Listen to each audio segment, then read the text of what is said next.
සුබ දවසක් වේවා සියලු දෙනාට. ඉතින් ඔයා දන්නවද ගුවන් යානයක් අහසේ ගමන් කරන්නේ කොහොමද කියලා?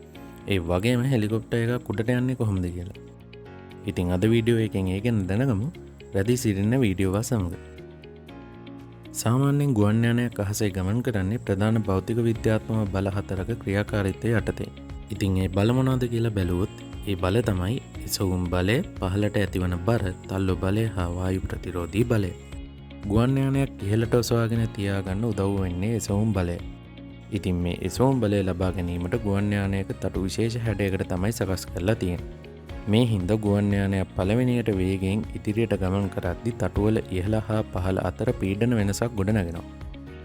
ඉතින් මේ පීඩන වෙනස නිසා ගුවන් යානයට ඉහළට බලයක් ඇති වෙනවා. මේ හින්දා ගුවන් යානය ඉහළට ගමන් කිරීම ආරම්භ වෙනවා. ගුවන් යානය අහසේදී ඉස්සරහට ගමන් කරන්නේ යානයේ එන්ජිම මගින් ඉදිරියට ඇති කරන තල්ලු බලය හින්දා. මේ ක්‍රියාව සිද්ධ වෙන්නේ නිව්ටන්ගේ තුන්වන නියමයට අනුව. ගුවන් යානයක් අහසේදී ඉදිරියට ගමන් කරද්දී වාතය මගින් ඊට ප්‍රතිවිරුද්ධව පසුපසට ප්‍රතිරෝධී බලයක් ගොඩනගෙනවා. ඉතින් මේ වායු ප්‍රතිරෝධී බලය අවම කිරීමට ගුවන් යානය විශේෂ හැඩයකට තමයි සකස් කරලා තියෙන්නේ. හෙලිකොප්ටරයක් අහසේ පියාසර කරන්නේ ගුවන් යානයකට වඩා වෙනස් ආකාරයකට. ගුවන් යානයකට පියාසර කිරීමට පළවෙනියට වේගයෙන් ඉදිරියට ගමන් කිරීමට අවශ්‍ය වුවත් හෙලිකොප්ටරයකට එකම තැන සිට කෙලින්ම ඉහළට යාමට හැකියාව තියෙනවා. හෙලිකොප්ටර් සඳහාද ඉහළට යාමට එසවුම් බලයක් අවශ්‍යයි.